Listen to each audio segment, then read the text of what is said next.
Welcome to the Garcia home office.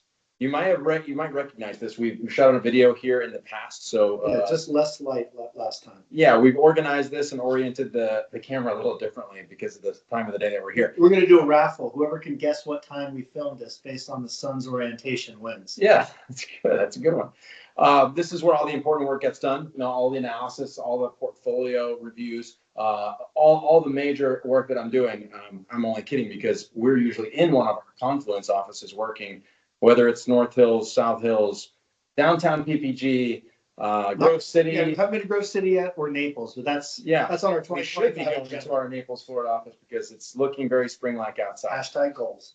Yeah. So this is our home office. This is the home office where I work out of when I want to get away from the kids and the dogs and get some work done. I'm not here a lot, but we're going to use it today for our newsletter video. So welcome to your April 4Thought. I'm Loren. He's Nathan. No? It's one of those. Okay. I'm Nathan. He's Loren. And we wrote about diversification this month and to the importance of it. And kind of, I think we talked about this before. So we talked about it in end of the year, beginning of the year. We talked about don't give up on diversification, right? Yeah. Didn't we say that? Yeah. We said that. Yeah, I mean, I think hopefully you haven't had this experience, but you may have thought it. Why haven't Nathan and Loren allocated me 100% of my portfolio to 7 growth stocks? Because that's all we heard about for multiple years. So in a way, we understand that people get concerned when the market's not cooperating in its favor, even though just like the seasons, everything changes. So the normal cycle of life applies to the market as well. There's good times, there's bad times. Ideally, like in life, the market, there should be more up times than down times if you're doing everything right. But in a way, we're kind of excited and happy because the diversification in your portfolios that we've been talking about is finally starting to come to fruition. Yeah, and it doesn't always work. 2022 didn't work so well. You had diverse portfolios and they had diversity in fixed income to stocks, or they had diversity in the type of stocks they own. It didn't matter as much. It was a down year kind of across the board. Usually, and the reason that we believe in it, because usually it does really work to have a more diverse portfolio. And I think as Loren pointed out, in 2023, 2024, we would hear a lot of feedback from you in terms of, hey, what are we benchmarking against? We're benchmarking against, I see the S&P in my report. Maybe I'm not getting the same return as the S&P. So the reason why we're not using that is your personal benchmark. And everyone watching this has a different risk. On the risk spectrum, you're in different spots and your objectives are different. But there's no one watching this that works with us that simply just owns index. And that's by design. Yeah, there may be components of your portfolio that we have an index, whether that's the S&P index or a different index. There are more than one indices, as we like to say. Yep. But the one you hear the most about, Nathan's right, is the S&P 500. And I know we've communicated it, we've written about it, but the most concentrated it's ever been in history. So if your grandparents are still alive and they tell you about the olden times and what they lived through. That's what you talk about. You sit around the dinner table and they talk to you about their S&P 500 exposure. Well, at least now you can kind of tell them that you've lived through the craziest times, because never in history have we seen a stock market go down this quickly. And maybe because never in history have we seen a stock market that was this concentrated in such a small amount of stocks. Right. So the S&P has typical corrections of 10% every year and a half. This is kind of a normal thing. Average drawdown percentage is actually closer to 14. We crossed the 10% threshold. It's in every news publication. It's on your phone. It's when you're turning on your TV, et cetera. But you don't own that. You don't own that index for a reason. So the reason you don't have that is because we're not benchmarking against that index. We have a plan that we put together that says, here's where you are, and there's where you want to be in the future, and these are the goals that you want to accomplish.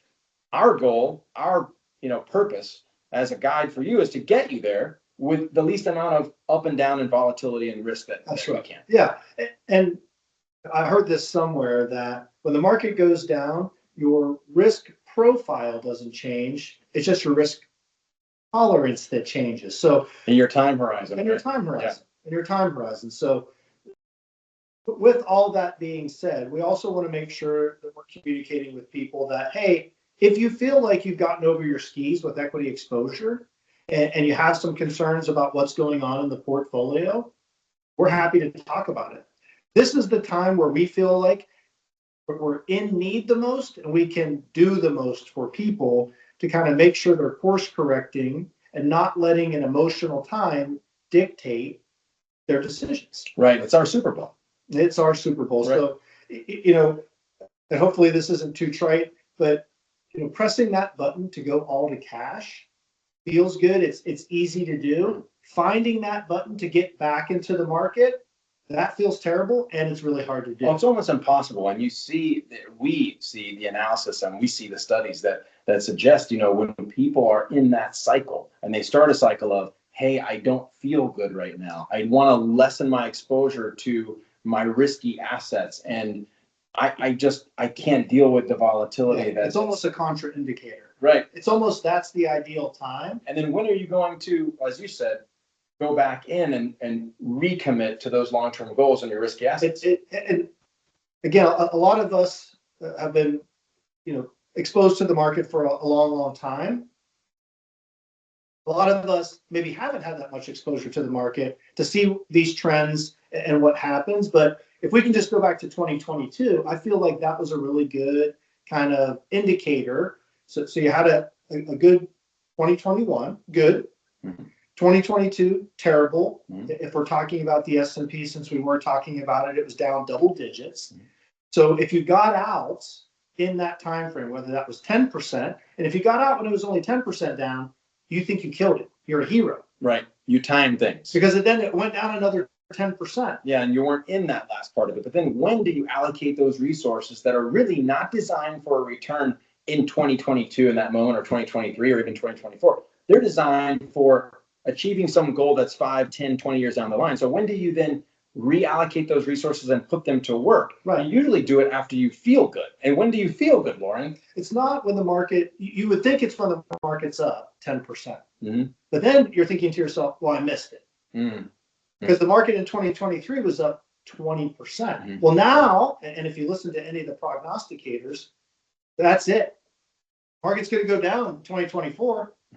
And they said that in 2023 as well. And they said it in 2023 as well. So I think what we're trying to highlight is, and these people that are the prognosticators that I'm kind of teasing about a little bit, a lot of them are highly experienced, highly qualified, highly educated people, which shows you that's not what necessarily dictates a win in the market or financial planning. It's not the determining factor. That's how educated you are. That's right. It's really your temperance and determination, and hopefully your wherewithal. And I'm going to say this self-servingly, hopefully you have a guide along that path, because it's difficult to see all your hard work and your earnings that you put blood, sweat, and tears into kind of evaporate. I'm using that to exaggerate, to make a point, hyperbole.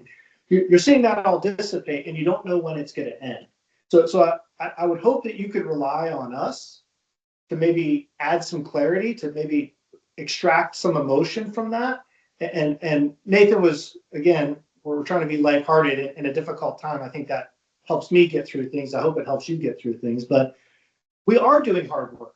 And it's not just the two of us. It's all the resources that we have at the firm. So again, I ask you, or if I say this every video, so maybe I'll let Nathan say it next time. But there was a Wall Street Journal article. There's actually been a couple, and there again is at least in the olden times, again in the Downton Abbey times when people used to read the paper, the Wall Street Journal is something you can rely on for. I missed those days. Yeah, I missed those days too. Now I'm just on my.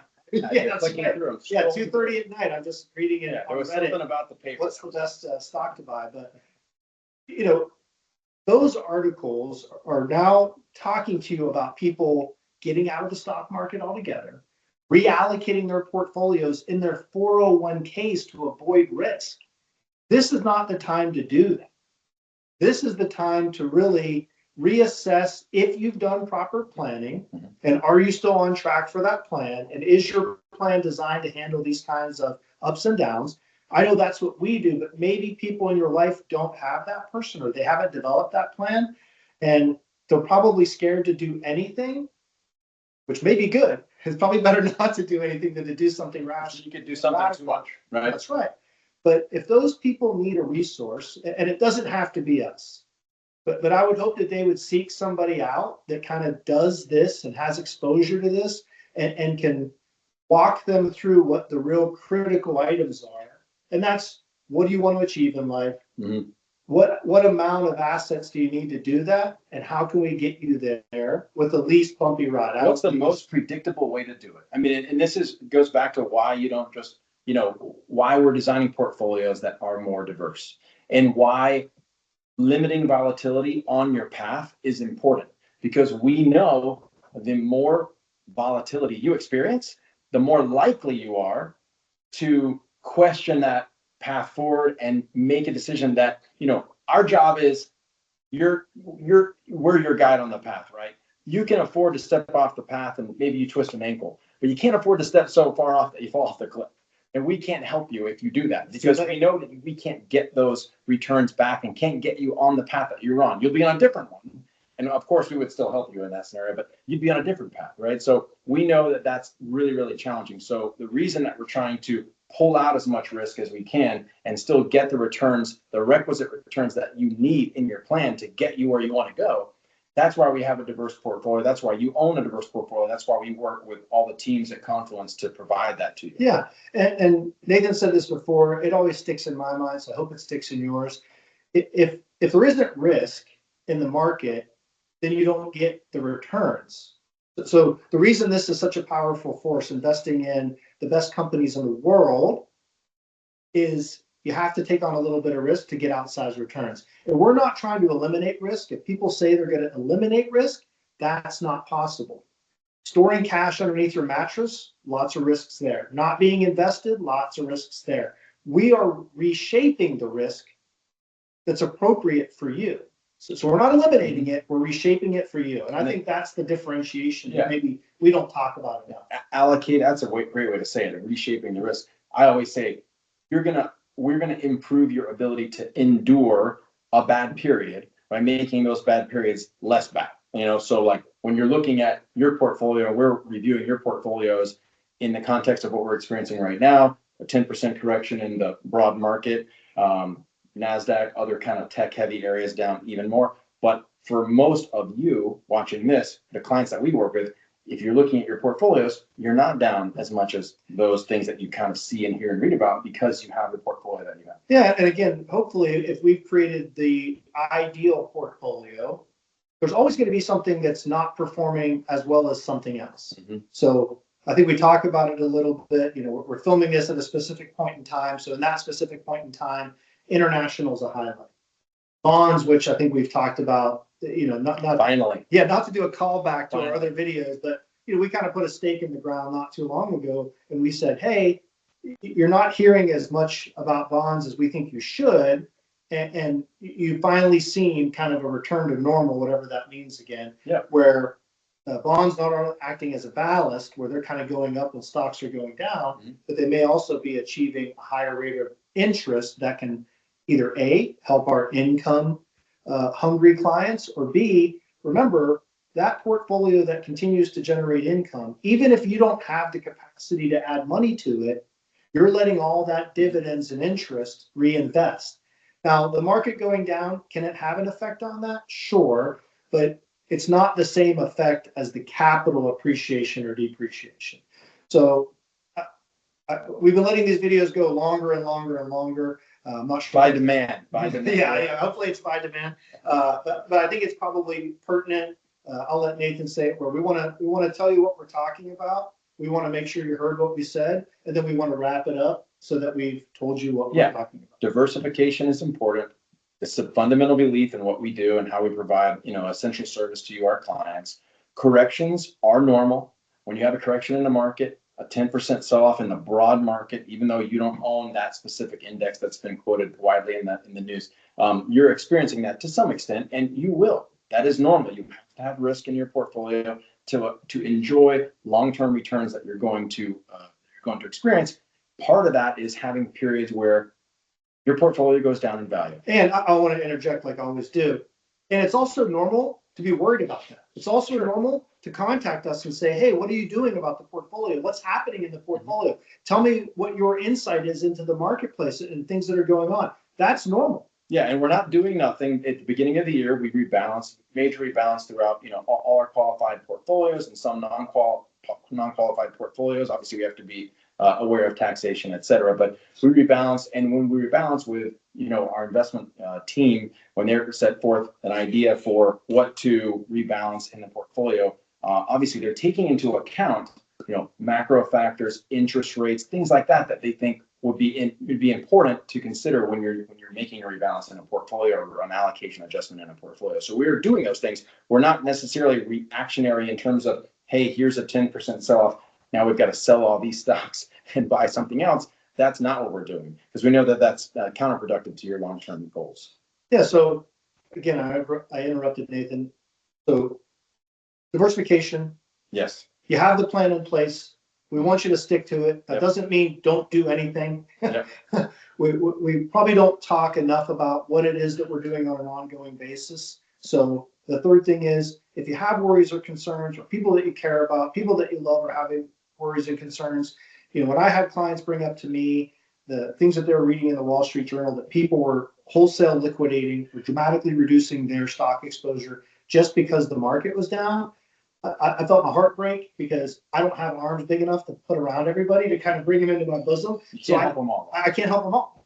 And I want to, and I want to do as much as I can. So any way that we can do that, or any way that we can provide resources that can provide that solace and that motivation to stay determined to move forward, we want to help you do that. So let us know. I think we can say, you can put it in the comments. I don't know if I'm allowed to say that. Maybe. So don't put it in the You comments. can definitely give us a like. Yeah. You can definitely subscribe to these videos too, and they're only once a month now. Maybe there's thoughts around maybe expanding the frequency, improving, our communication with you. So we appreciate the time that you take. We appreciate you clicking the button and watching the video. And as Loren would always say, if there's someone important in your life that could probably stand to have a consult with us, introduce them to us, send their information over. We'd be happy to help. If they're important to you, they're important to us. Thanks again. Thank you. Looking forward to our next conversation.